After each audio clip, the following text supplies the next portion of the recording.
Hello, Pisces! Ito na yung reading mo for the month of August. Hihingi lang ako ng paumanhin kung mapapansin ninyo na nauuna yung boses ko kaysa sa galaw ng bibig ko. Hindi ko po kasalanan yon.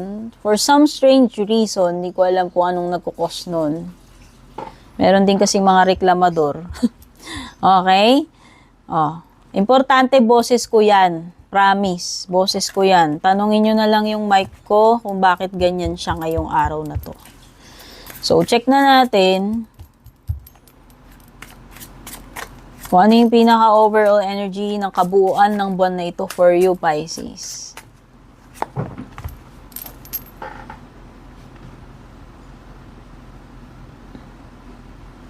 Pisces, meron ditong pwedeng hindi babalik. Ewan ko, ikaw ba to?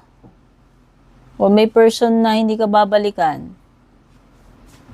Meron ding something dito, Pisces, na kung ine-expect mo na magiging ganun din yung pagtingin niya at pagtrato niya sa'yo, pwedeng hindi rin. Pwedeng hindi ma-reciprocate. Pwedeng hindi ka ma-appreciate.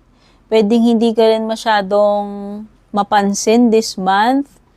Pwedeng hindi ka mabigyan ng credit about something. Pwedeng, alam mo yun, ine-expect mo na magugustuhan nila, matutuwa sila, pero hindi rin. No? So, maraming pa. Tingnan pa natin muna yung mga kasamang cards. So, ano naman yung hindi mo inaasahan na pwedeng mangyari this month?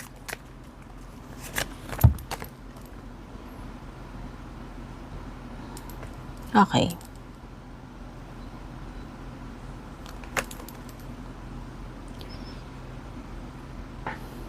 Pwedeng bigla ang lakad. Or it could be na merong situation wherein hindi mo in-expect na kailangan mo agad-agad gumawa ng action pagdating dun sa situation na yun. Okay? Or hindi mo in-expect na, okay, ma-excite ka bigla about someone, about something. Or hindi mo in-expect na itong person na to, i-approach ka niya bigla. Kasi something here about pagiging excited, enthusiastic, biglaan, na pagtitake din ng action. Okay? Ano pa? Check natin yung pinaka-challenge mo this month. Challenge mo is how you will overcome this difficult situation. Problem, Ace of Swords.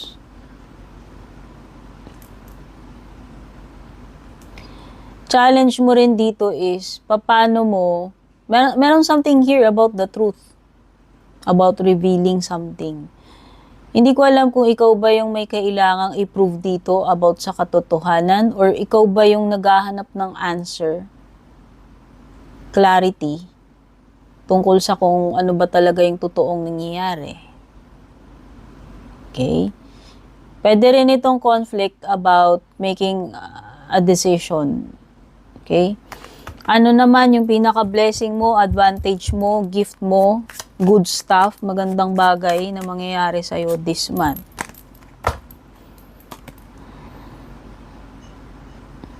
Okay, good thing you have the King of Pentacles. This is a card ng stability, pagiging grounded. So, kung ano man ito, situation man to, or a connection, makakaasa ka na itong person na ka-deal mo rito, kausap mo, kaharap mo, is stable siya, means committed siya, or responsible enough, or sabihin na natin na medyo may alam siya, kasi established na ito eh. Okay? Matured enough, yan, ganyan. Ano pa? So, check na natin kung ano naman yung magiging lagay when it comes to family or sa bahay this month para sa mga Pisces. Ang ganda. Na nakikita ko dito, tulong-tulong kayo, sama-sama. Ano man ang maging problema ninyo, maliit, malaki, Basta sama-sama kayo, nagkakaisa kayo, okay, nag-uusap-usap kayo. Walang malaking problema kung gano'n ang pamilya.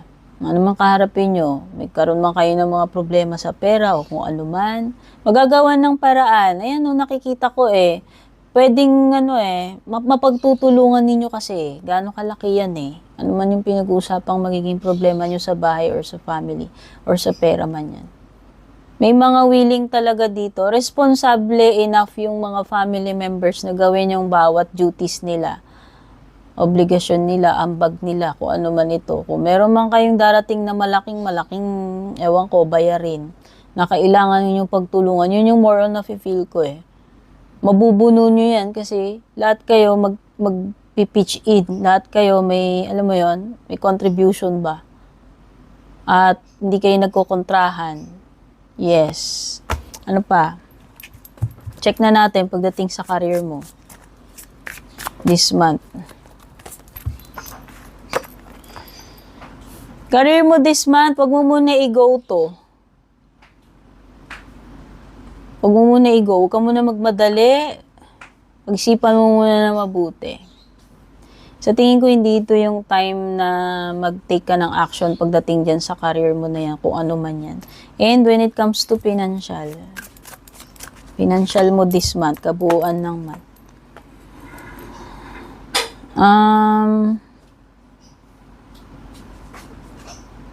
Walang kasiguraduhan to. Ano ba to? Something related sa pera. Hindi ganun ka-sure, pero alam mo yun, walang masama kung susubukan mo, kung lalakasan mo loob mo, stay optimistic. Pwede ka naman mag-take ng risk, nasa sa'yo yan. Just make sure na alam mo yung kahit papano man lang maging ready ka doon sa mga consequences, if ever. Okay? Or maybe this is a new beginning for you. Ano ba to? New business venture, anything na pwede mong i-explore, simulan na related sa pera. Okay. Love life, check natin. Love life ng mga Pisces this month. Kabuuan.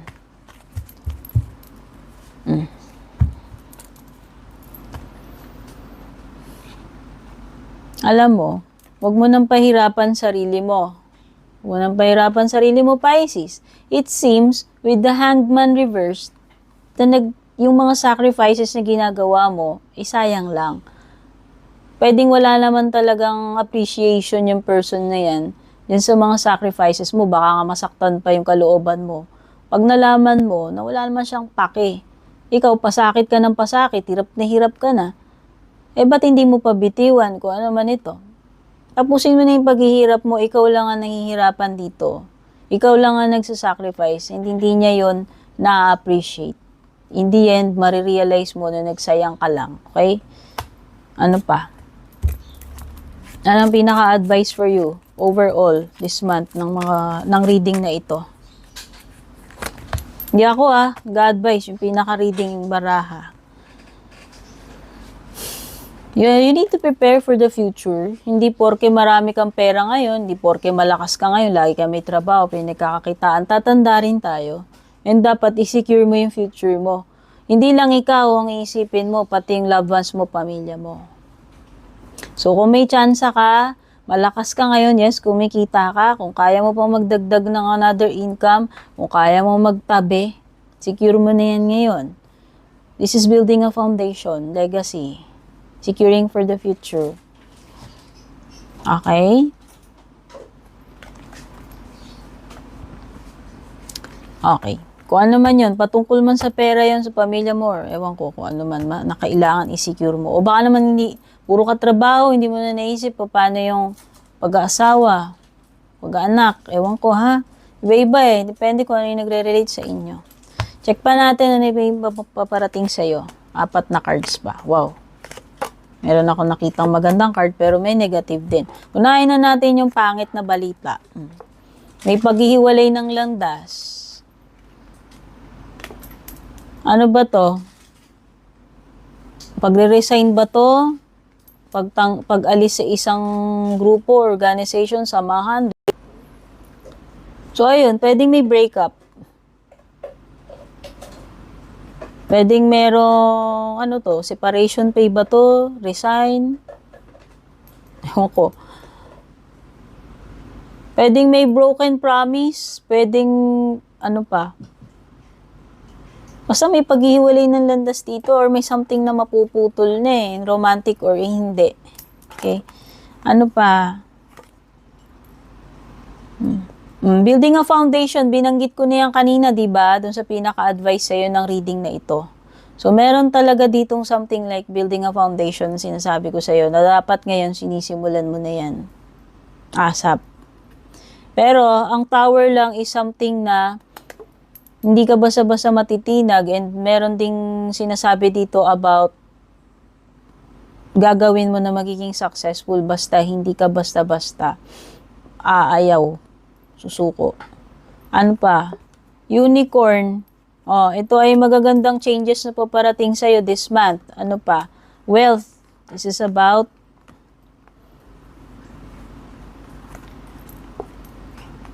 ito eh, ano eh. Paano mo isi-secure yung kabuhayan mo eh.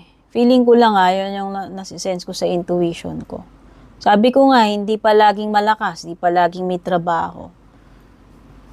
So, ano ka, mag-ipon ka ng mag-ipon or paano mo pa palalawakin yung, paano mo pa palalaguin yung meron ka?